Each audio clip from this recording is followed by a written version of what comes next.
بسم اللہ الرحمن الرحیم، السلام علیکم۔ The Vigor Hub YouTube channel میں خوش آمدید۔ ویورز، آج کا ہمارا ٹاپک ہے high blood pressure. High blood pressure کو ہائپر ٹینشن اور اردو زبان میں اسے بلند فشار خون بھی کہا جاتا ہے۔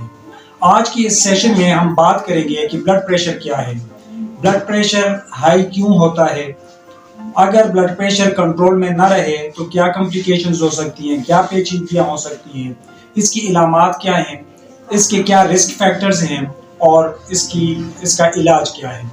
تو ویورز، اگر آپ ہمارے چینل پر نئے ہیں اور ابھی تک آپ نے ہمارے چینل کو سبسکرائب نہیں کیا تو ہمارے چینل کو سبسکرائب کیجئے، بیل آئیکن دبا دیجئے تاکہ ہماری نئی آنے والی ویڈیوز کا نوٹیفیکیشن آپ کو ملتا رہے۔ تو سب سے پہلے جاننے کی کوشش کرتے ہیں کہ بلڈ پریشر کیا ہے۔ بلڈ پریشر ہمارے دل کا پش کیا ہوا خون جو ہمارے جسم میں جاتا ہے اور ہمارے جسم سے آنے والا خون جو ہمارے دل میں جمع ہوتا ہے، یہ کہلاتا ہے بلڈ پریشر۔ اگر آپ نے مشاہدہ کیا ہو، کسی ڈاکٹر کے کلینک کا وزٹ کیا ہو تو ڈاکٹر حضرات بلڈ پریشر کو کچھ یوں مینشن کرتے ہیں جیسے 120/80، 120/80۔ اب یہ جو 120 کی فگر ہے، یہ وہ بلڈ پریشر ہے جو ہمارا ہارٹ پش کرتا ہے باڈی کی طرف۔ اس وقت جو ہمارے خون کی نالیوں پر جو دباؤ ہوتا ہے وہ کہلاتا ہے اوپر والا بلڈ پریشر یا سسٹولک بلڈ پریشر۔ جب ہمارا دل پھیلتا ہے، ریلیکس ہوتا ہے، اس لمحے خون ہمارے جسم سے ہمارے دل کی طرف آ رہا ہوتا ہے اور اس وقت خون کا جو دباؤ ہمارے خون کی نالیوں پر ہوتا ہے وہ کہلاتا ہے ڈایاسٹولک بلڈ پریشر یا اسے نیچے والا بلڈ پریشر کہتے ہیں۔ بلڈ پریشر کی کوئی علامت نہیں ہوتی، اسی لیے اسے سائلنٹ کلر بھی کہا جاتا ہے، کیونکہ جب اس کی علامات ظاہر ہوتی ہیں تو بہت دیر ہو چکی ہوتی ہے۔ اکثر ہمارے سننے میں آتا ہے کہ کسی کو خدا نخواستہ ہارٹ اٹیک ہو گیا، کڈنی فیلئر ہو گیا یا اسٹروک ہو گیا تو تب جا کے پتہ چلتا ہے کہ ہائی بلڈ پریشر کی وجہ سے ہوا۔ کچھ لوگوں میں ایک خاص حد سے زیادہ بلڈ پریشر اگر رہتا ہے تو ان میں کچھ علامات ظاہر ہو سکتی ہیں، جیسے چکر آنا، سینے میں درد کا ہونا، ناک سے خون آنا وغیرہ۔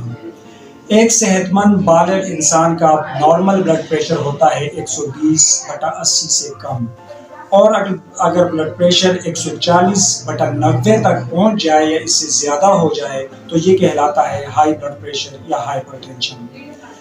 یہاں پہ یہ بات کہنا ضروری سمجھتا ہوں کہ ایک یا دو ریڈنگ میں اگر کسی کا بلڈ پریشر زیادہ آتا ہے تو ہم ہرگز نہیں کہہ سکتے کہ اس کو ہائپر ٹینشن یا ہائی بلڈ پریشر ہے، کیونکہ ہمارا بلڈ پریشر ہر لمحے چینج ہوتا رہتا ہے۔ اس کے لیے مریض کا صبح شام بلڈ پریشر کم از کم 2 سے 3 ہفتے لینا پڑتا ہے اور اس کی ایوریج پہ ڈیسائیڈ کرنا پڑتا ہے کہ پیشنٹ کو ہائپر ٹینشن ہے یا نہیں ہے۔ اب بات کرتے ہیں کہ اس کے رسک فیکٹرز کیا ہیں، وہ کون سی رسک فیکٹرز ہیں جس سے ہائی بلڈ پریشر ہونے کے چانسز ہو سکتے ہیں۔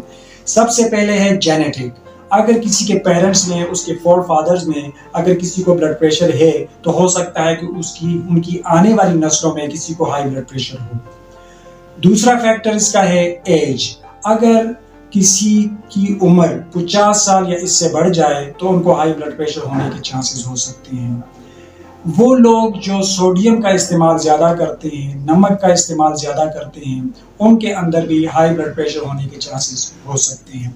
وہ لوگ جو تمباکو نوشی کا استعمال کرتے ہیں ان کے اندر بھی ہائی بلڈ پریشر ہونے کے چانسز ہو سکتے ہیں، اور وہ لوگ جو ہر وقت سٹریس میں رہتے ہیں، ہر وقت پریشان رہتے ہیں، ان کو بھی ہائی بلڈ پریشر ہونے کے چانسز ہو سکتے ہیں۔ اب بات کرتے ہیں کہ بلڈ پریشر کے سٹیجز کیا ہیں۔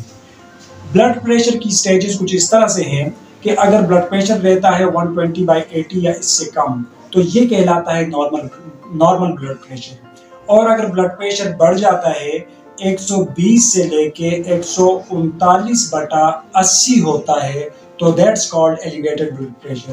یہ کہلاتا ہے پری ہائپر ٹینشن یا ایلیویٹڈ بلڈ پریشر۔ اس میں مریض کو میڈیسن لینے کی ضرورت نہیں ہوتی، لائف سٹائل چینجز ہی کافی ہوتی ہیں بلڈ پریشر کو کنٹرول رکھنے میں۔ اس کے بعد ہے stage 2 hyper tension. Stage 2 hyper tension میں کیا ہوتا ہے کہ بلڈ پریشر جو ہے وہ 140/90 یا اس سے زیادہ ہو جاتا ہے۔ اس میں پیشنٹ کو میڈیکیشن لینے کی ضرورت ہوتی ہے، ڈاکٹر کی کلینک کا وزٹ کرنا پڑتا ہے۔ خدا نخواستہ اگر بلڈ پریشر 180/110 سے بڑھ جائے تو تو یہ کہلاتا ہے ہائپرٹینسو کرائسس۔ اس میں پیشنٹ کو ہاسپٹل کی طرف موو کرایا جاتا ہے جہاں اس کی انویسٹیگیشن ہوتی ہے اور پیشنٹ کا بلڈ پریشر مینیج کیا جاتا ہے۔ بلڈ پریشر اگر کنٹرول میں نہ رہے تو کیا پیچیدگیاں ہو سکتی ہیں؟ بلڈ پریشر جب مسلسل کسی کا بلڈ پریشر ہائی رہتا ہے تو اس سے ہمارے جسم کی شریانیں، ہمارے دل کی شریانیں اور ہمارے دماغ کی شریانوں پر اثر ہو سکتا ہے، جس سے بینائی میں پرابلم ہو سکتی ہے، خدا نخواستہ ہارٹ اٹیک ہو سکتا ہے، اسٹروک ہو سکتا ہے، یعنی فالج ہو سکتا ہے اور کڈنی فیلئر بھی ہو سکتا ہے۔ اب بات کرتے ہیں کہ بلڈ پریشر کی قسمیں کیا ہیں۔ بلڈ پریشر کی دو قسمیں ہیں، ایک کو اسینشل ہائپر ٹینشن یعنی پرائمری ہائپر ٹینشن اور دوسری کو سیکنڈری ہائپر ٹینشن کہتے ہیں۔ پوری دنیا میں جو ہائی بلڈ پریشر کے پیشنٹس ہیں ان میں 80% جو ہائی بلڈ پریشر کے پیشنٹس ہیں ان کو اسینشل ہائپر ٹینشن ہوتی ہے۔ اسینشل ہائپر ٹینشن وہ ہائپر ٹینشن ہے جس کے اندر بلڈ پریشر ہائی ہونے کی وجہ نہیں ملتی، ایون دو کہ تحقیق بھی کی جائے تب بھی جا کے ہمیں وجہ سمجھ میں نہیں آتی کہ کس وجہ سے بلڈ پریشر زیادہ ہے۔ سیکنڈری ہائپر ٹینشن یہ وہ ہائپر ٹینشن ہے جس کی تحقیق کے بعد وجہ سمجھ میں آ جاتی ہے، جیسے خدا نخواستہ اگر کسی کو کنجینیٹل کوئی پرابلم ہے، پیدائشی طور پر کوئی پرابلم ہے تو اس سے بھی بلڈ پریشر ہائی ہو سکتا ہے۔ خدا نخواستہ اگر کڈنی میں کوئی پرابلم ہے تو اس سے بھی بلڈ پریشر زیادہ ہو سکتا ہے۔ اب بات کرتے ہیں بلڈ پریشر کے علاج کے بارے میں۔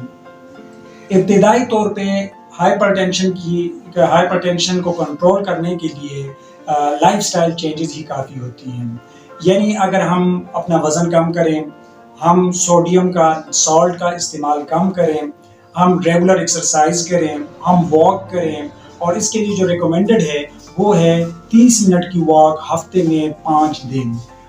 اس کے علاوہ ہم سبزیاں، فروٹ، سادہ غذا پہ آئیں، جو اسپیشلی کیفیٹیریا آئل ہے، وہ آئل جس میں بار بار چیزیں تلی جاتی ہیں، جو پروسیسڈ آئل کہلاتا ہے، اگر اس کو اوائڈ کیا جائے تو بھی بلڈ پریشر کو کنٹرول کیا جا سکتا ہے۔ کچھ لوگوں میں لائف سٹائل چینجز کے باوجود بھی بلڈ پریشر کنٹرول میں نہیں رہتا اور ان کے لیے پھر ضروری ہو جاتا ہے کہ وہ میڈیکیشن لیں۔ وہ میڈیکیشن جو ہائی بلڈ پریشر کو کنٹرول کرتی ہیں وہ اینٹی ہائپرٹینسو ڈرگز کہلاتی ہیں۔ اینٹی ہائپرٹینسو ڈرگز مختلف قسم کی ہوتی ہیں اور یہ آپ کا ڈاکٹر ہی ڈیسائیڈ کرتا ہے کہ آپ کو کون سی میڈیکیشن شروع کرائی جائے۔ جب ایک بار میڈیکیشن شروع ہو گئی تب آپ کو چاہیے کہ آپ باقاعدگی سے بلا ناغہ اپنی میڈیسن لیں، جو پرہیز بتائی گئی ہے وہ پرہیز کریں، اس کے ساتھ ساتھ ہلکی پھلکی ایکسرسائز کریں، واک کریں، سوڈیم کا استعمال ترک کر دیں، اگر تمباکو نوشی کا استعمال کر رہے ہیں تو اس کو کم کریں، سٹریس کو مینج کرنے کی کوشش کریں۔ اگر آپ یہ سب کچھ کرنے میں کامیاب ہو جاتے ہیں تو آپ اپنے بلڈ پریشر کو کنٹرول میں رکھ سکتے ہیں، آپ ایک اچھی اور صحت مند زندگی جی سکتے ہیں۔ ویورز، یہ تھا آج کا ہمارا ٹاپک ہائی بلڈ پریشر یا ہائپر ٹینشن۔